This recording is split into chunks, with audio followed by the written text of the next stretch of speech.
Waarin lê die waarde van 'n mens se lewe? Die antwoord op hierdie vraag skuif nogal dwars deur jou lewe. Wanneer jy gebore word, ten minste as jy gebore word in 'n liefdevolle gesin, met 'n pa en ma wat bly is oor jou geboorte, dan lê jou waarde dood eenvoudig in wie jy is. Nie wat jy doen nie, maar jy kan nog niks doen nie. Jy is nou maar hierdie klein afhanklike wesentjie, daar word goed vir jou gedoen en jy skree en jy slaap en jy doen eintlik nie veel anders nie. Maar jy is kosbaar vir jou ouers en vir die oupas en oumas en almal wat jy sien. Is jy kosbaar want jy is hierdie kosbare nuwe lewetjie, hierdie geskenk van God, bloot op grond van wat jy is, van wie jy is, nie op grond van wat jy doen. Maar dan word jy groot. Jy begin goed leer, jy begin praat, jy begin lewensvaardighede aanleer, jy gaan skool toe, jy maak uiteindelik met skool klaar, jy gaan sê na my universiteit toe, of jy gaan in 'n werk en of wat ook al, uiteindelik beland jy in 'n beroep, en dan skuif die fokus van wat jy is, of wie jy is, al hoe meer na wat jy doen, en hoe goed jy dit doen. En dan is ons geneig om ons waarde te meet, nie aan wie ons is nie, maar wat ons doen. Ons sê selfs ons moet ons waarde verdien. Jy moet bewys dat jy waarde het. Jy moet waarde toevoeg aan jou lewe. Jy moet waarde toevoeg aan ander mense se lewens, en hoe beter jy dit doen, nou ja, hoe meer waarde het jy, en so begin ons mekaar meet. Jy het waarde dalk omdat jy sukses behaal, jy het waarde omdat jy hard werk en goed doen in jou werk, jy het waarde omdat jy 'n sekere posisie bereik, jy het waarde omdat jy invloed het of selfs mag het oor ander mense se lewens, jy het waarde op grond van wat jy bymekaar maak of op grond van wat jy uitgee. Jy is die hele tyd besig om te wys ek het waarde. Maar jou waarde word gekoppel nie aan wie jy is nie, maar aan wat jy doen. Die probleem met hierdie skuif wat plaasvind van wie jy is na wat jy doen, is dat dit jou in die moeilikheid laat beland wanneer die lewe sy groot aftreksomme begin maak. Jy is besig met 'n optelsom om waarde toe te voeg aan jou lewe en aan jou menswees, maar dan kom die lewe en maak sy aftreksom, en daai aftreksomme kan baie hard wees. En dit kan jou later met die gevoel laat van, maar wat is ek nou eintlik? Jy verloor dalk jou werk, of jy tree af en jy hou heeltemal op met werk. Jy verloor miskien jou geld. Jy verloor jou besittings. Jy verloor jou gesondheid, jy verloor jou posisie of jou aansien. Jou suksesse lê ver agter jou, is ou herinneringe en niemand weet meer daaraan of dink meer daaroor nie, is agterhaal deur ander mense se groter suksesse dalk. En dan kom jy op 'n dag wat jy besef, maar nou is ek maar net weer wat ek aan die begin was. En baie mense sê dan, ek voel so waardeloos, ek voel so nutteloos, want ons waarde is uitsluitlik gekoppel aan wat ons doen. En ons het daai waarde wat ons aanvanklik as klein babietjie gehad het, daai waarde wat ons gehad het, dood eenvoudig omdat ons 'n mens is wat deur God gemaak is. Daai waarde het ons vergeet. En ons het ons waarde gebou op wat ons doen, en nou het daai waarde deur die lewe van ons weggevat het. Nou voel dit vir ons, maar ek het geen waarde meer nie, want ek kan nie meer werk nie, ek kan nie meer by mekaar maak nie. Ek besit nie meer nie, ek het nie meer nie, ek kan nie meer doen nie, ek kan nie meer presteer nie.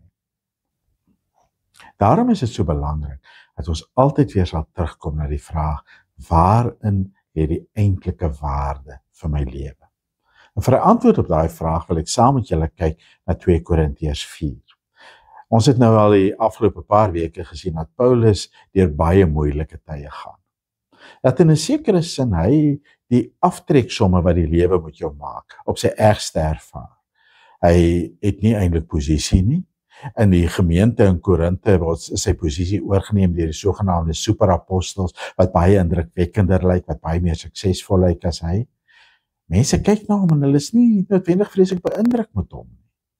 Daarby kry hy swaar. Teëspoed na teëspoed kom oor hom. Hy sê dit gaan so erg, in 2 Korintiërs 1 het ons gesien, het gaan met hom so erg dat hy selfs die hoop om te bly lewe laat vaar, dat hy gewanhoop het in sy eie lewe. Vraag is dan, waarin lê die waarde van sy lewe, as hy die groot aftreksomme deurgemaak het, en eintlik nou maar net met sy gewone menswees nog sit. Kom ons lees 2 Korintiërs 4 vers 7. Hierdie skat het ons in kleipotte, sodat die buitengewone krag duidelik van God kom en nie van ons nie. En alles word ons verdruk, maar nie oorweldig nie. Ons is oor raad verleë, maar nie radeloos nie. Ons word vervolg, maar nie in die steek gelaat nie. Ons word platgeslaan, maar nie vernietig nie. Die sterwe van Jesus dra ons altyd in ons liggaam met ons saam, sodat ook die lewe van Jesus in ons liggaam sigbaar kan word. Ek wil eers 'n bietjie stil staan by die woorde, hierdie skat het ons in kleipotte. Kleipot wees is doodgewone mens wees. 'n Kleipot in Paulus se wêreld is 'n alledaagse gebruik voorwerp. Dis iets wat jy gemaak het, dis nie buitengewoon nie, dis nie besonder mooi noodwendig nie. Dis gemaak om gebruik te word. Dis alledaags, dis doodgewoon.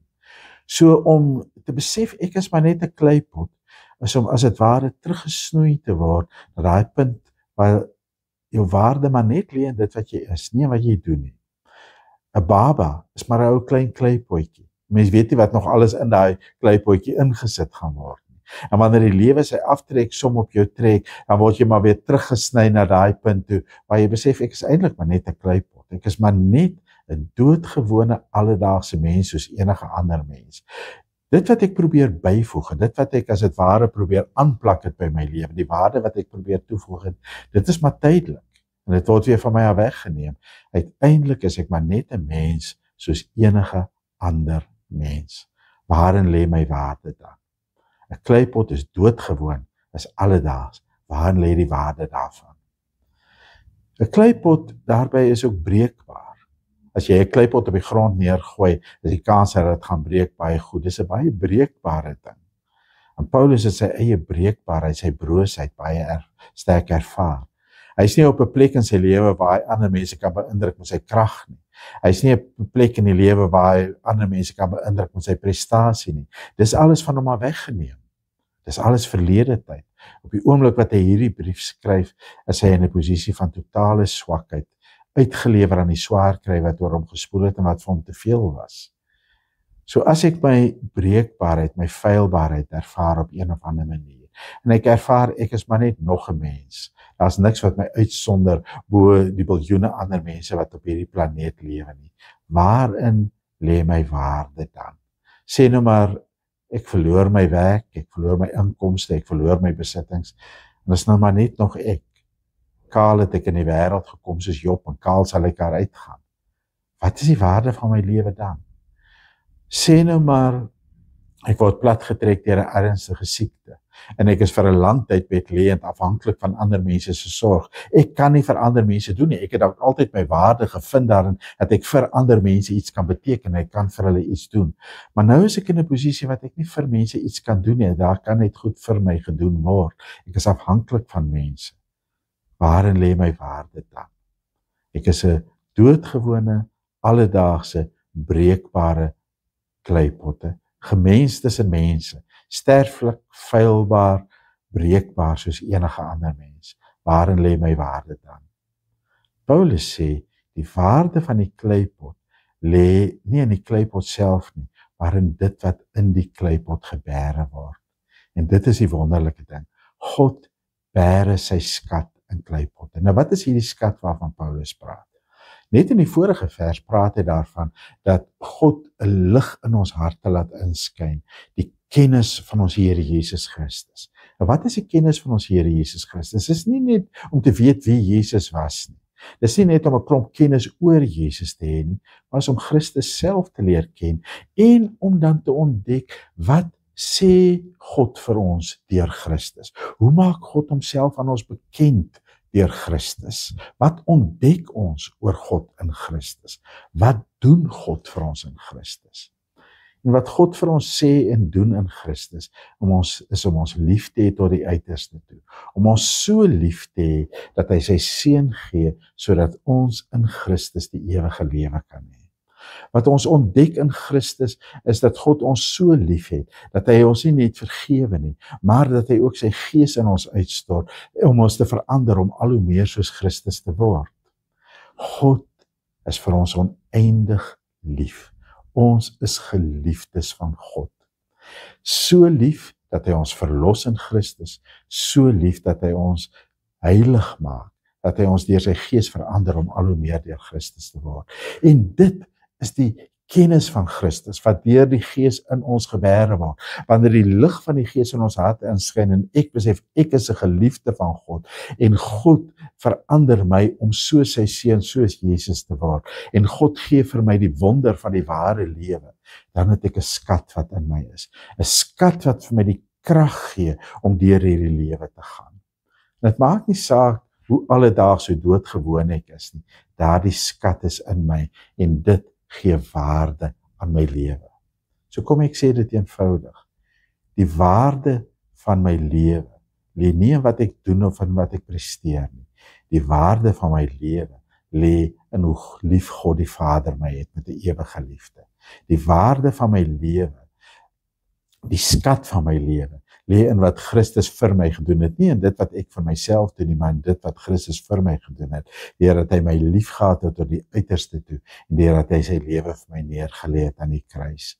Die waarde van my lewe lê in die feit dat die Gees in my gewone kleipot lewe kan woon, in my breekbare, feilbare lewe, in hierdie stikkende lewe van my kom woon, en dat hy my verander en my vorm om al hoe meer soos Christus te word. En daardie waarde bly konstant. Vir elke gelowige bly daardie waarde konstant. Sê nou maar ek is op die kruin van my bestaan en ek behaal die grootste sukses, die kruin van my loopbaan, en mense prys my en ek kry toekennings en pryse, en allerlei pryse. Dan lê die waarde van my lewe nie daarin nie. Die waarde van my lewe lê nog steeds daarin dat ek 'n geliefde van die Vader, die Seun en die Gees is. En sê nou maar, daardie prestasie word van my weggeneem, het word ou nuus, en ek lê op my bed iewers in 'n aftreeoord en ek kan amper nie meer my naam onthou nie, dan is ek nog steeds 'n geliefde van die Vader, en van die Seun en van die Heilige Gees. My waarde bly konstant. En dit beteken dat ek nie dinge doen om waarde toe te voeg aan my lewe nie, maar dat ek dinge doen omdat ek weet ek het reeds waarde in God. Ek doen nie dinge om te bewys ek het waarde nie, maar ek doen dinge om daardie skat wat God in my het uit te lewe. En daarom praat Paulus padlangs oor sy feilbaarheid, oor die kleipotkant. Hy sê ek word verdruk, ek is oor raad verleë, vervolg, platgeslaan. Maar hy sê, selfs as dit gebeur, selfs as ek op die grond lê en die lewe oor my geloop het en ek is platgeslaan, dan is my waarde nog konstant. Want hoekom? Ek word nie oorweldig nie. Ek is nie radeloos nie. Ek is nie in die steek gelaat nie. Ek word nie vernietig nie. Die skat wat God in my gebêre het, sy krag wat deur die Gees in my werk, dit bly konstant. Dit verander nie. Daaraan kan ek vashou. Hy sê uiteindelik dan, die sterwe van Jesus dra ons altyd in ons liggaam, met ons saam, sodat ook die lewe van Jesus in ons liggaam sigbaar kan word. Die sterwe van Jesus is die doodgewone vleeslike weerloosheid, feilbaarheid, sterflikheid, dit wat Jesus deurgemaak het vir ons. Maar Jesus het mens geword, het vlees geword, het sterflik geword, het swak geword, juis sodat hy God se liefde in ons alledaagse bestaan kan indra. Juis sodat hy God se liefde vir ons tasbaar en sigbaar kan kom bewys. Hy het doodgewone, feilbare kleipot mens geword om die krag van God se liefde in ons bestaan in te dra. En hoe meer ek dit ontdek, dat ek, wanneer ek my eie feilbaarheid en sterflikheid beleef, dat ek het eintlik deel met Jesus, dat ek die sterwe van Jesus saamdra. Hoe meer ek dit ontdek, hoe meer word die lewe van Jesus ook sigbaar. Met ander woorde word die feit dat ek 'n geliefde van God om Christus ontwil is, word sigbaar, maar dat ek ook die liefde van God in Christus kan uitleef teenoor ander. Uiteindelik lê die waarde van my lewe en die liefde wat ek ontvang, die ewige liefde van God in Jesus Christus en deur die Gees, en die liefde wat ek gee, my liefde vir God en vir ander, die liefde wat ek lewe. Dit bly konstant van die begin tot die einde van my lewe. Amen. Kom ons bid om die seën van die Here. Mag die genade van ons Here Jesus Christus, die liefde van God ons Vader en die gemeenskap van die Heilige Gees jou altyd herinner aan waar jou eintlike waarde, jou eintlike kosbaarheid in die lewe lê.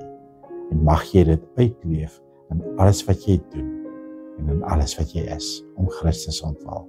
Amen.